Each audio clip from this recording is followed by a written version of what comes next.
Hello दोस्तों, KMT news में आपका स्वागत है। इस वक्त हम मौजूद हैं नीट परीक्षा में बेहतरीन कामयाबी हासिल करने वाले मोहम्मद शान के पास। आइए जानते हैं इनकी कामयाबी का राज क्या है। शान साहब, सबसे पहले तो आपको हमारे KMT न्यूज़ की जानिब से बहुत बहुत शुभकामनाएं। हमें बताइए कि आपका शुरू से ही यही लक्ष्य था कि आपको नीट परीक्षा करना है या कुछ और? अस्सलाम वालेकुम, आपका बहुत बहुत शुक्रिया। मेरा शुरू से ही लक्ष्य था, मतलब मैं 10वीं क्लास में जब पहुंच चुका था उसके बाद से मैंने एम बना लिया था कि अब मुझे मेडिकल फील्ड में जाना है और आगे जाके अच्छा एक मतलब डॉक्टर बनना है, ताकि मैं दूसरों की मदद कर सकूं, जो मेडिकल फील्ड में करप्शंस है उनको मिटा सकूं। तो मेरा पहले से मतलब प्लान था। अच्छा, और आपको पढ़ाई के दौरान घर वालों से किस तरीके से सपोर्ट मिलता है? पढ़ाई के दौरान मेरे मम्मी पापा मतलब मुझे बहुत सपोर्ट करते थे। जो भी चीज़ होती थी, मतलब खाना पीना वगैरह मुझे हमेशा रूम में ला के देते थे। मैं हमेशा रूम में अकेले पढ़ता रहता था, मतलब मुझे किचन में जाने की ज़रूरत नहीं पड़ती थी। जो भी चीज़ रहती थी सब मुझे ला के दे देते थे।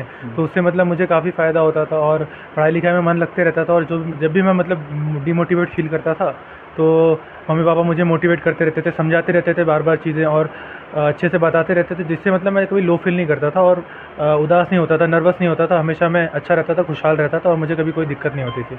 और मुझे जो भी चीज़ें लगती थी ज़रूरत की चीज़ें, जैसे किताबें लाना है या फिर जो भी चीज़ें करना है, टेस्ट सीरीज़ ज्वाइन करना है या फिर कुछ भी करना है, तो मैं मम्मी पापा से बात करता था, वो मुझे करवा देते थे ज्वाइन, जो भी चीज़ें करना था। तो मुझे काफ़ी फ़ायदा होता था।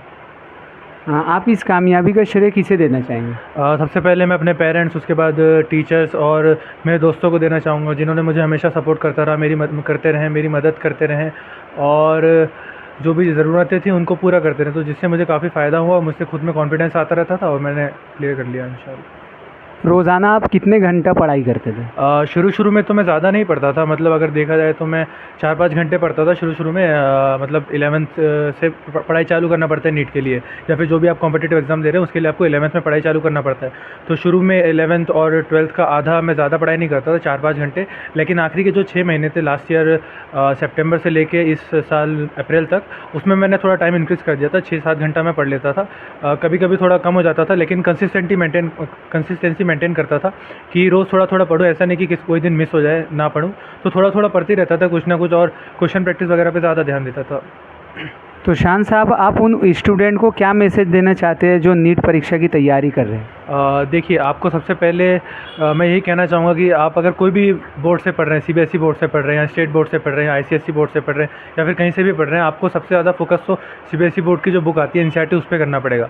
आप बस NCERT को मतलब अपनी मान लीजिए, बाइबल मान लीजिए उसको, उसी पे अच्छे से ध्यान दीजिए, उस पे बार-बार पढ़ते रहिए, उस पे फोकस करिए। और कंसिस्टेंसी बहुत इंपॉर्टेंट है, कंसिस्टेंसी मेंटेन करिए।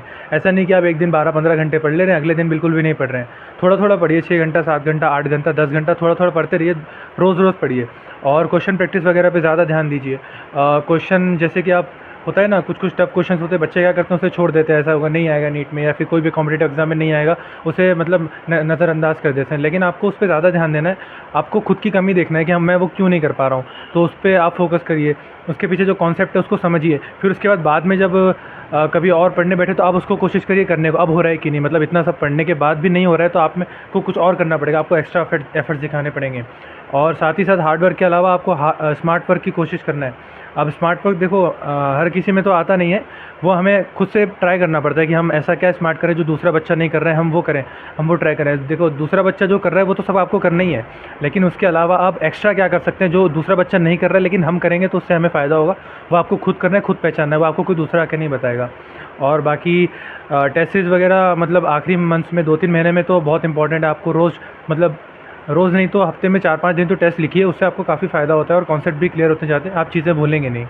तो बस यही सब है। ठीक है। और सर, आप ये बताइए कि आप उन बच्चों के पेरेंट्स को क्या मैसेज देना चाहते हैं जो अपने बच्चों को एक उज्जवल भविष्य के लिए नीट की परीक्षा के लिए तैयारी करना चाहते हैं? अस्सलामुअलैकुम, मेरा नाम सलामत अली है। मैं इंडियन आर्मी से रिटायर्ड हूँ। मोहम्मद शान रज़ा का फादर हूँ। मैं बच्चों को, पेरेंट्स को यही कहूँगा कि अपने बच्चों को हमेशा मोटिवेट कीजिए पढ़ाई के लिए, एजुकेशन के लिए। उनको डीमोरल नहीं करना है और उनको डराना नहीं है। और जो भी एग्ज़ाम्स वगैरह जिस टाइप की भी शुरू से 5वीं क्लास से लेके कोई कॉम्पिटिटिव एग्ज़ाम्स वगैरह होते हैं, ओलंपियाड है, कोई क्विज़ कंपटीशन है, जनरल नॉलेज का एग्ज़ाम है, ड्राइंग कंपटीशन है, हर एग्ज़ाम में बच्चे को बिठाइए और उसको एग्ज़ाम दिलाइए। उससे बच्चे का एग्ज़ाम देने का जो है प्रैक्टिस होती है और डर निकल जाता है। और बच्चे अच्छे से पढ़ने के लिए मोटिवेट करते रहिए बच्चों को। और तालीम ही हमारा जो है सबसे बेहतरीन जो है हम लोगों के लिए ज़रिया है, तालीम है। उसी के ज़रिए से हम आगे बढ़ सकते हैं, तालीम के ज़रिए से, एजुकेशन के ज़रिए से। इसलिए बच्चों को तालीम की तरफ वो कीजिए, राग़िब कीजिए, और जितना भी सपोर्ट हो सकता है तालीम के लिए वो कीजिए। पैसा है, अपना टाइम है, बच्चों को जो फैसिलिटी हम दे सकते हैं उनको दीजिए और तालीम में उनको आगे बढ़ने के लिए मोटिवेट कीजिए।